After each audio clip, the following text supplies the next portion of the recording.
More milestones await para kay Legit Tower Cats Miles Ocampo. Pumirma na kasi siya ng talent contract sa All Access to Artists ni MMFF Best Director for the Kingdom, Mike Tuviera.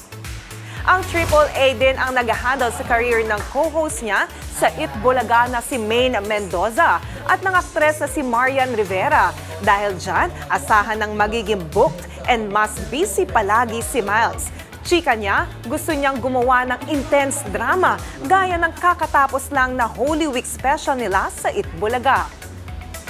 Sabi ko nga nung first, si Bossing naka-extend ako. This year, si Boss Joey, si Tito Sen na lang yung kulang. Pero I'm grateful kasi parang never ko talaga in my wildest dreams naisip na magiging parte ako ng show na yun. Mga kapatid, Jania Lipon po, laging maging updated sa latest sa entertainment and lifestyle para maging una sa balitaan. Bisitahin at mag-subscribe na sa social media pages ng News 5.